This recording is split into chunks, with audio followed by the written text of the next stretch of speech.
नमस्कार, स्वागत है आपका। मेरा नाम है विपिन बेबाक, मेरे साथ मेरे सहयोगी शादाब रिजवी। धन्यवाद सर। समाजवादी पार्टी के राष्ट्रीय अध्यक्ष और उत्तर प्रदेश के पूर्व मुख्यमंत्री अखिलेश यादव ने कहा है कि बीजेपी सरकार में देश में लगातार गैर बराबरी और अन्याय बढ़ रहा है। बीजेपी आम जनता की बुनियादी समस्याओं जैसे महंगाई, बेरोजगारी और भ्रष्टाचार से ध्यान हटाने के लिए नए नए फैसले ले रही है। उन्होंने आरोप लगाया कि बीजेपी लोकतांत्रिक संस्थाओं को कमजोर कर रही है और उन्हें स्वतंत्र रूप से काम नहीं करने दे रही है। अखिलेश यादव ने बुधवार को उड़ीसा के 2 दिवसीय दौरे पर भुवनेश्वर पहुंचे थे।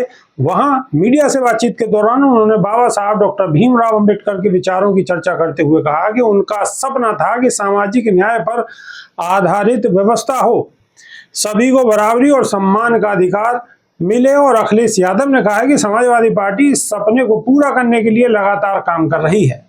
उन्होंने बताया कि हाल ही में उनकी मुलाकात पूर्व केंद्रीय मंत्री और समाजवादी नेता श्रीकांत जैना से हुई, जिसमें सामाजिक न्याय, धर्मनिरपेक्षता और लोकतंत्र जैसे मुद्दों पर गंभीर चर्चा हुई।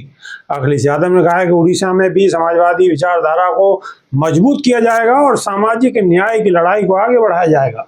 बीजेपी सरकार पर निशाना साधते हुए उन्होंने कहा कि उड़ीसा में शोषण और भेदभाव बढ़ रहा है और श्रीकांत जैना इसके खिलाफ मजबूती से लड़ रहे हैं।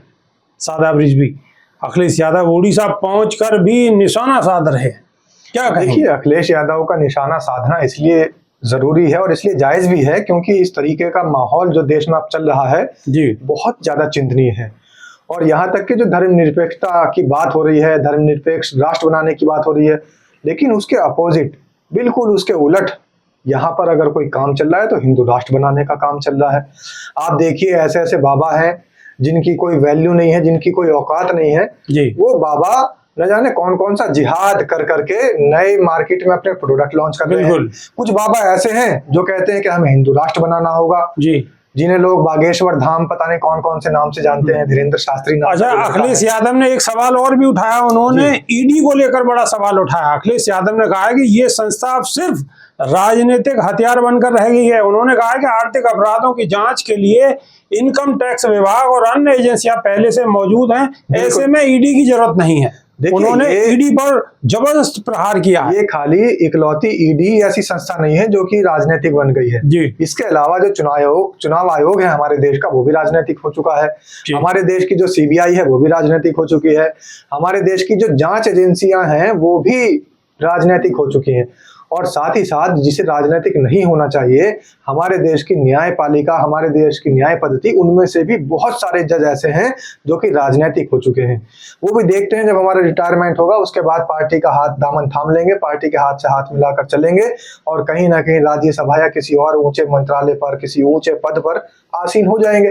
तो इसलिए कहीं ना कहीं इस तरीके का एजेंसीज का, जो निष्पक्ष काम करने वाली जांच एजेंसियां हैं उनका, या फिर ईडी का, या फिर चुनाव आयोग का, या फिर हमारे देश की न्यायपालिका के कुछ जजेस का राजनीतिक होना बहुत बड़ा अपने आप में एक विनाश की तरफ ले जाने वाला कदम है। बिल्कुल। एक और बात अखिलेश यादव ने कही है। अखिलेश यादव ने कहा कि कांग्रेस के समय में ईडी की स्थापना हुई थी और अब सबसे ज्यादा मार कांग्रेस ही झेल रही है। बिल्कुल सही बात है। जो इसके निर्माता थे आज उन्हीं को इसका खामियाजा भुगतना पड़ रहा है। और जिस समय कांग्रेस ने ईडी बनाई थी तो उसने कभी ये सोचा भी नहीं होगा कि ईडी का दुरुपयोग भी होगा आने वाले समय में, क्योंकि कांग्रेस ने जब ईडी का गठन कराया था तो ईडी बड़े निष्पक्षता के साथ काम करती थी और ईडी का काम होता था सच को सच और झूठ को झूठ दिखाना। लेकिन अब ईडी हो या सीबीआई हो या फिर और जांच एजेंसियां हो, वो सिर्फ और सिर्फ सत्ताधारी पार्टी के पक्ष में काम करती है और सत्ताधारी पार्टी की कठपुतली बनकर काम कर रही है। उनका भी राजनीतिकरण हो चुका है और ये एजेंसियां भी राजनीतिक हो चुकी है। राजनीतिक हो चुकी हैं सारी एजेंसियां। आपका इस विषय पर क्या कहना है? कमेंट के माध्यम से अपनी राय अवश्य रखिए, हमें इंतजार रहेगा। अभी के लिए सिर्फ इतना ही। बहुत बहुत शुक्रिया। नमस्कार। धन्यवाद।